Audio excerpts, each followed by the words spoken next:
Isang mapagpalang araw na naman po mga kapatid at muli tayong mag-aaral ng salita ng Diyos. At ang salita ng Diyos na ating pag-aaralan, atin po itong kukunin sa Ebanghelyo ng ating Panginoon ayon kay San Mateo, Kabanata 13, talata 18 hanggang 23. Yung tungkol sa pagpapaliwanag ni Jesus sa talinghaga tungkol sa maghahasik. Ang sabi dito, pakinggan nga ninyo ang kahulugan ng talinghagang ito tungkol sa maghahasik.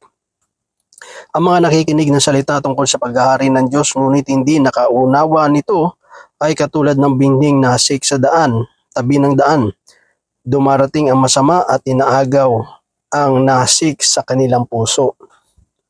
Inilarawan ang binhing nasik sa kabatuhan ang nakikinig ng salita at masayang tumanggap nito kaagad. Ngunit hindi ito tumimo sa puso nila kaya't hindi sila nanatili. Pagdating ng mga kapigatian o pag-uusig dahil sa salita, agad silang nanlalamig. Inilarawan naman ang nasik sa dawagan, ang nakikinig ng salita, ngunit naging abala sa mga bagay ukol sa mundong ito at naging maibigin sa mga kayamanan. Ano pat ang salita ay nawalan na ng puwang sa kanilang puso kaya't hindi makapamunga. At inilarawan ng nasik sa matawang lupa ang mga nakikinig ng salita at nakaunawa nito. Sila'y namumungang may tig sa 100 at may tig 60 at may tig 30. Mga kapatid, mga magulang, mga kaibigan, ito po ang mabuting balita ng ating kaligtasan. Ang papuring pagsamba ay para lamang po sa Kanya. So itong ating binasa, ito po yung Sunday Gospel sa darating na July 12. At ito nga ay tungkol doon sa talinghaga, tungkol sa maghahasik. Alam naman natin na ang ating Panginoon ay gumagamit ng mga talinghaga. Isa sa purpose doon para ating maunawaan yung talinghaga na gusto ipaabot ng Panginoon ay palagi ko ini-example parang kakain ka ng saging. So kailangan balatan mo siya muna kasi yung laman niya ay nasa loob. So kung hindi mo siya babalatan, hindi mo makakain yung laman ng saging. So ganun din yung talinghaga. Kailangan mo itong pakinggan na mabuti, kailangan mo itong unawain upang makuha mo yung talagang mensahe ng talinghaga ng ating Panginoon. Kasi hindi siya yung explicit, hindi mo talaga siya, yung mensahe niya hindi talaga ganun kahayag. No? So kailangan mo munang pag-isipan, kailangan mo pagnilayan ng mabuti para iyong maunawaan at makuha mo yung pinakamensahe na gustong ipaabot ng ating Panginoon. At napakalaga yun mga kapatid na siyempre kailangan din sa ating buhay pananampalataya, sa ating pag-aaral ng salita ng Diyos, hindi pwede na palagi na lang tayong susubuan, di ba? Palagi na lang na siyempre pag ang isang pahayag ay napaka-clear naman, napaka-klaro naman, maliwanag naman, hindi na kailangan i-explain di ba? Pero siyempre, yung mga bagay na hindi masyadong maliwanag sa iyo, kailangan mo mag-aral, kailangan mo unawain ito, kailangan mo mag-search, kailangan mo magnilay, no? So hindi sa lahat ng pagkakataon na kapag tayo ay nakikinig ng salita ng Diyos ay parang yung parang isusubo na lang sa bibig natin yung pagkain. So dito, kaya magamit ang Panginoon ng mga talinghaga rin para mahasa yung ating mga isip, yung ating kakayanan sa pag-aaral at sa pagninilay, na alamin ano ba yung pinaka-buod, ano ba yung pinaka-meaning, ano ba yung kahulugan ng talinghaga ng ating Panginoon. At siyempre, kailangan natin siyempre yung gabay, yung patnubay at karunungan mula sa Panginoon kasi walang ibang pwedeng mag-interpret ng talinghaga ni Jesus kundi siya rin mismo, di ba? Kung wala yung patnubay ng Banal na Espiritu Santo, magiging sa atin lamang yung interpretasyon, di ba? Kasi katulad niyan, pag ako nagsabi ng isang bagay, walang ibang pwedeng magbigay ng tumpak na kahulugan ng sinasabi ko kundi ako lang mismo, di ba? Kasi kung ibang taong nakarinig, siyempre iba rin naman yung pangunawa nila, iba rin naman yung pagkaintindi nila sa sinabi ko. So magkakaroon ng iba-ibang interpretasyon yung mga taong nakarinig. Pero yung taong nagsalita ng sentence na yon o pangungusap na yon, siya yung makapagbibigay ng tumpak na dahilan at rason o ano ba talaga yung pinaka-meaning ng kanyang sinabi. Kaya ganun din, sa pag-aaral ng salita ng Diyos. Kailangan natin yung gabay, yung patnubay ng banal na Espiritu Santo upang ating matuklasan, ating malaman ano ba yung talaga yung gustong iparating, ipaabot ng ating Panginoon. Pero siyempre, dito naman sa talinghagang ito, sinabi rin naman ng ating Panginoon yung kahulugan ng kanyang sinabi. At ang sabi niya nga doon, yung bini na nalaglag doon sa tabi ng daan, ito yung mga taong nakikinig ng salita tungkol sa pag-aari ng Diyos, ngunit hindi nakakaunawa nito.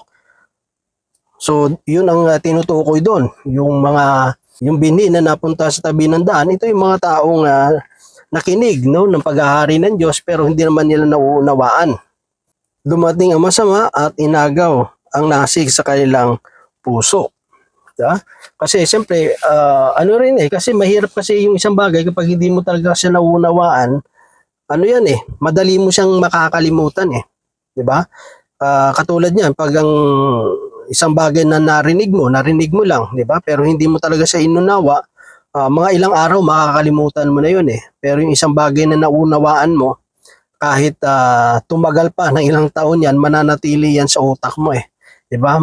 Maipapaliwanag mo yan kasi bakit? Kasi nga nauunawaan mo eh. No, yung malalim na kahulugan niya, kaya mo siyang pababawin. Di ba? At tulad niya, sa mga professional na mga tao, siyempre may mga term silang ginagamit na hindi naman natin usually naririnig, di ba? Kunyari sa mga doktor, di ba? Kaya sa mga engineer, sa mga professional na mga tao, siyempre may mga term sila na na hindi naman natin alam. Pero dahil naunawaan nila yung term na yun, na-explain sa atin ng mga layman, ng mga common na mga tao, sa simple na mauunawaan natin. Diba? Kasi madali nilang may paliwanag yun sa simple kasi naunawaan nila. Diba? Pero kung hindi mo naunawaan yung isang bagay, mahirapan kang explain yun. Diba? Mahirapan kang ipaliwanag yun.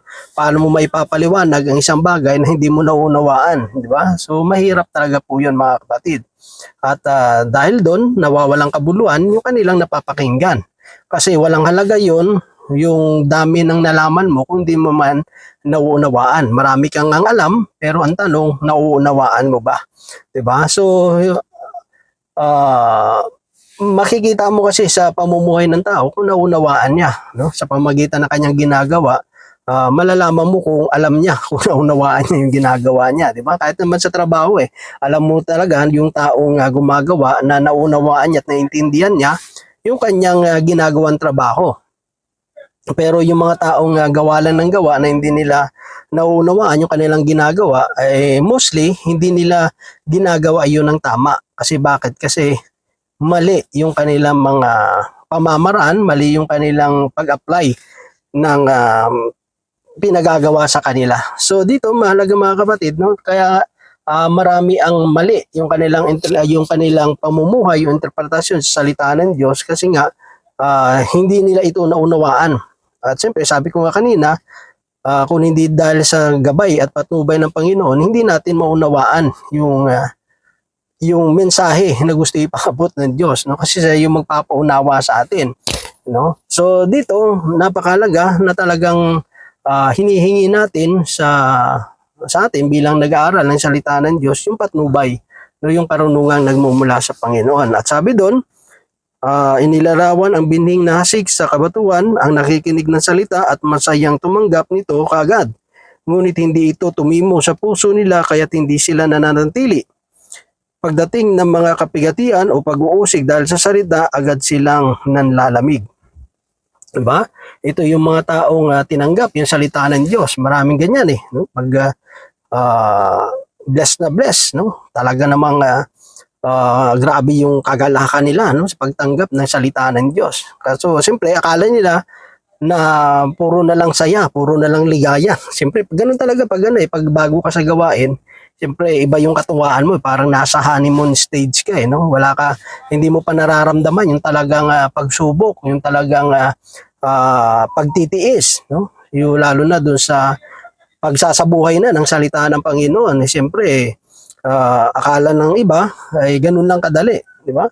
So tuwa sila nang tinanggap yung salita ng Diyos. At talaga naman nagdudulot naman talaga ng kagalakan, ng kasiyahan, kapayapaan yung salita ng Panginoon. Pero siyempre, Habang tumatagal tayo sa paglilingkod, katulad ng bata, habang nagkakaedad yan, siyempre tinuturuan mo na paano harapin yung mga dapat niyang harapin sa buhay, di ba? Kung paano siya magluto, paano siya maghugas, no? Paano nga wag siyang aasa na palagi na lang siyang pakakainin, kailangan kahit paano matuto na siyang magluto, no? Katulad yung anak kong panganay, at least marunong na siya magluto ng mag-fried ng egg, di ba?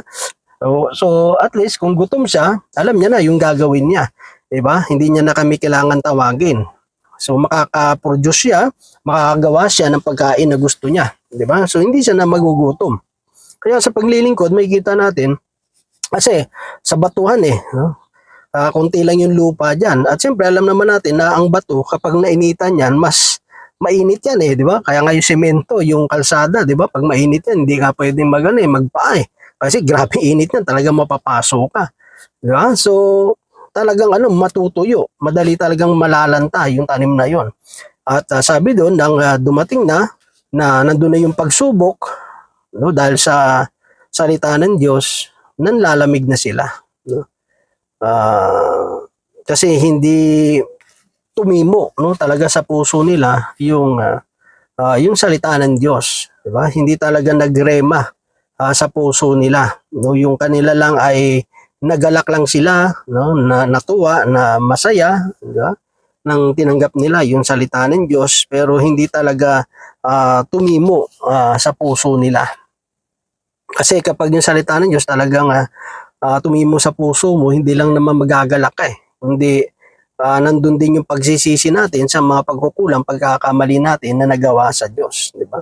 Makukonvict tayo na sa kabila ng mga pagkukulang natin, pagkakasala ay pinatawad tayo ng Diyos, no? Minahal pa rin tayo ng Panginoon.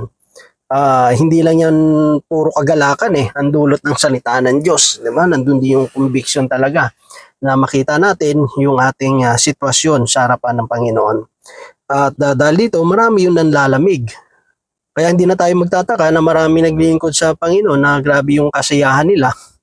At kapag dumaranas na ng pagsubok, biglang nawawala na sa paglilingkod, no? Sabi ng iba, ay next time lang silang ating kasi humaharap sila sa matitinding mga pagsubok, which is mali, no? Kung saan pa dapat tayo dumaranas ng mga ganong mga challenges, pagsubok sa paglilingkod, much more pa dapat tayong lumalapit at kumakapit sa ating Panginoon.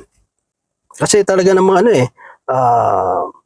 susubukin talaga tayo Yung sabi ko nga sa inyo mga kapatid, na ipararanas talaga sa atin ng Diyos, yung lahat yung mga salitang naririnig natin, hindi hayaan ng Diyos na manatili lang yan sa pandinig natin, kundi ipararanas talaga ng Diyos na tayo mismo maranasan natin yung kanyang salita. Kasi mahirapan nating tayuan, ipaglaban yung pananampalataya natin kung tayo mismo hindi natin iyon naranasan sa buhay natin.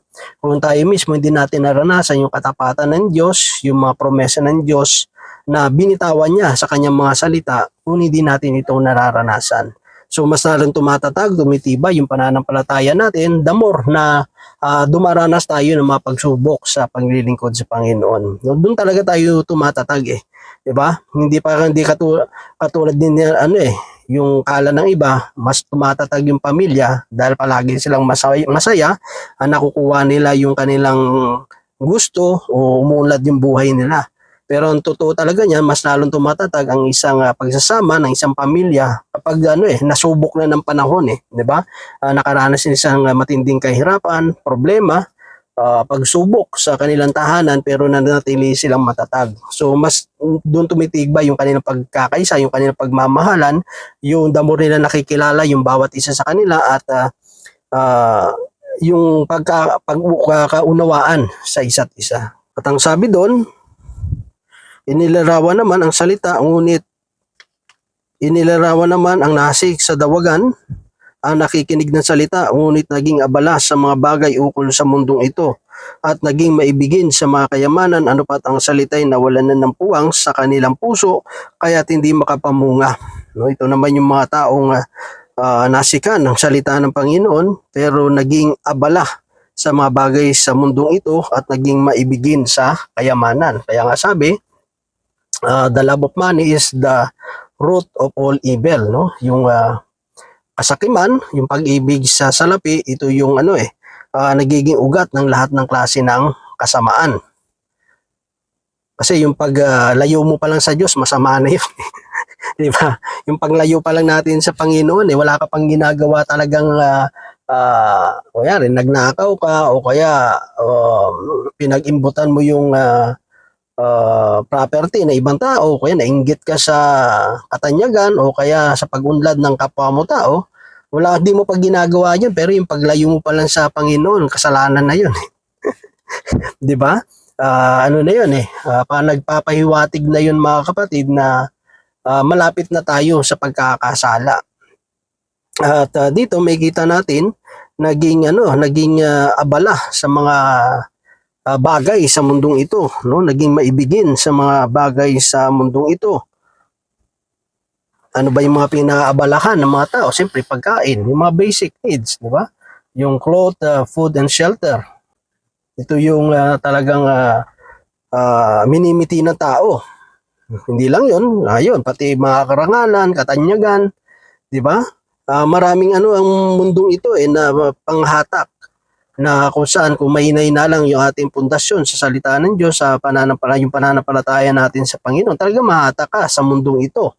'Di ba? Kasi makikita mo yung mga taong hindi naman naglilingkod sa Panginoon, umaasenso, gumaganda buhay nila.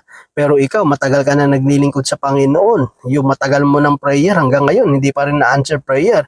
Kaya minsan nawawalan ka ng pag-asa. No? Kaya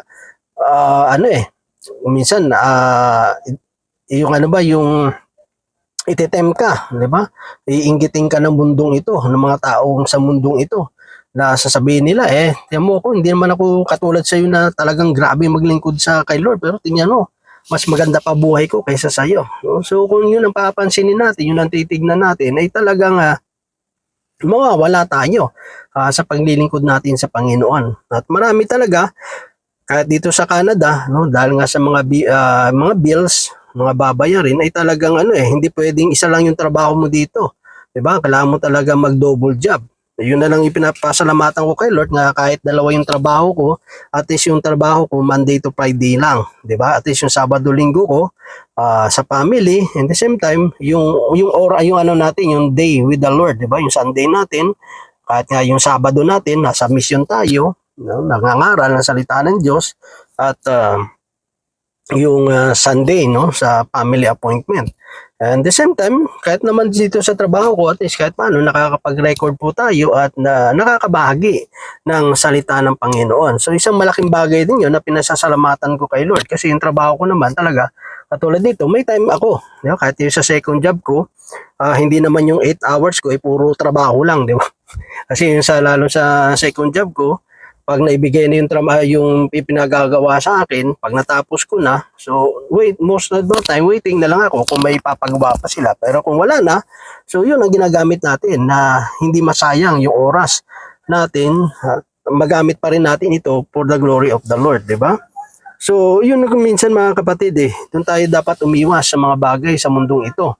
Kasi marami talaga yung natitempt na bitawan yung kanilang paglilingkod dahil nga sa mga alalahanin sa mundong ito. Kaya nga sabi ni Lord, wag niyo kayo mabalisa, 'di ba? Sa mga bagay sa mundong ito. Sabi niya, sino ba yung makapagpapahaba ng kanyang buhay kahit isang oras lang na puno ka ng pagkabalisa? Kasi alam naman natin na hindi talaga maganda yung masyado tayong ma-stress, mag-worry sa mundong ito. Kasi magdudulot lang ito ng karamdaman sa ating katawan, at hindi talaga haba yung buhay natin. Nandun naman yung pangako ng Diyos Sabi niya, seek ye first the kingdom of God and His righteousness, and all these things shall be added unto us. Kung talagang unahin natin yung Panginoon, hanapin yung kanyang katwiran, yung kanyang righteousness, ay pangako naman ng Panginoon na ibibigay niya yung lahat ng ating pangangailangan. Minsan doon kasi tayo nagkukulang Bakit, ano ba yung reason natin? Bakit tayo lumalapit sa Panginoon? Baka mamaya lumalapit ka lang kay Lord dahil may kailangan ka. Lumalapit ka lang sa Panginoon kasi may hinihingi ka sa Kanya. Naglilingkod ka lang dahil lang sa pangako ng Panginoon. Hindi dapat gano'n yung motibo natin. Bakit tayo naglilingkod? Siguro nang bago ka pa lang, maunawaan pa natin yan. Kung bago pa lang sa gawain, bago pa lang nakakilala sa Panginoon, yun talaga more ang tao ay focus nila. gumaling sa karamdaman, ma-answer prayer. Pero habang tumatagal tayo sa paglilingkod sa Panginoon, hindi na yon yung ano natin, yung focus natin. Yung pinaka-focus natin is to glorify the name of the Lord. Yung focus natin na sa lahat ng ginagawa natin, dapat ito ay nagdudulot at nagbibigay ng kapurihan o kalwalatian sa ating Panginoong Hesus. 'Di ba? So kung tayo ay nagiging abala sa mundong ito at iniiwan natin yung paglilingkod natin sa Panginoon, ito ba ay nakalulugod? Ito ba ay nakakalwalati sa Panginoon? So yung pa lang, alam na natin ang sagot. Siyempre hindi, 'di ba? Hindi naman siguro kalooban ng Diyos na iwanan mo yung paglilingkod mo sa Panginoon, 'di ba? Hindi naman siguro kalooban ng Diyos 'yon. At dito may kita rin talaga natin, no, na ang dulot nun kapag tayo masyadong naibig sa salapi at sa mga bagay sa mundong ito yung mga nagiging sani at dahilan na hindi tayo makapagpamunga. Kaya marami pa rin yung tumatagal na sa paglilingkod sa Panginoon, hindi mo pa rin makitaan ng pagbabago ang buhay. Hindi mo pa rin makita na nagbubunga sa spiritual, no? Nagbubunga sa Espiritu Santo. Hindi mo na makita pa rin yung karakter ni Kristo. Hindi lumalago, no? Matagal na sa paglilingkod pero ganun pa rin. 'Di ba? At ang last po dito mga kapatid, at ang nilarawan ng nasik sa matabang lupa ang mga nakikinig ng salita at nakakaunawa nito, sila'y namumunga, may tig 100, may tig 60 at may tig 30. So dito may kita natin na yung matabang lupa, siyempre alam naman natin yung puso natin yun eh. Ito yung mga taong nakikinig at nakakaunawa. Simple lang naman pag sinabi nating nakikinig at nakakaunawa. Napakalaga ng pakikinig para maunawaan natin yung pinakikinggan natin. Bakit kailangan nating maunawaan yung pinakikinggan natin? Para hindi na mahirapan tayo na isabuhay yung salita ng Diyos, 'di ba? Kasi ang totoong tao na nakakaunawa ng salita ng Diyos, isinasabuhay niya 'yon kasi naunawaan mo na mahalaga, importante yung salita ng Diyos. Dahil alam mo importante 'yon, so dapat i-apply mo, isasabuhay mo kasi nga mahalaga eh. 'Di ba? So kung hindi mo isinasabuhay, pagpapakita lang 'yon na hindi mahalaga yung salita ng Diyos. 'Di ba? Napapakita lang 'yon na hindi mo talaga nauunawaan ang totoong kahalagahan ng salita ng Diyos sa buhay po natin. At siyempre, kung tayo susunod sa kanyang salita, isasabuhay natin 'yon. Doon lang naman tayo mamumunga eh. Doon makikita yung magiging tayo Christ-like, 'di ba? Magiging katulad tayo, kawangis ni Kristo. 'Di ba? Kasi yung character ni Christ, no, sa biyaya niya, kahit paano makikita sa pamumuhay po natin si Kristo, 'di ba? Sabi nga ng kanta, let them see Christ in me. So hindi man nila makikita si Kristo sa buhay natin kung hindi natin isasabuhay yung kanyang mga salita. At kung tayo mamumuhay sa salita ng Diyos, doon po ay magdudulot sa atin na tayo ay magbubunga, no? Uunlad yung buhay natin sa lahat ng aspeto ng buhay natin. 'Di ba? Sa pananampalataya, sa pag-ibig, sa pagmamahal, sa mga bagay sa mundong ito, hindi tayo magkukulang kasi nandun yung kasapatan ng Diyos sa bawat isa po sa atin.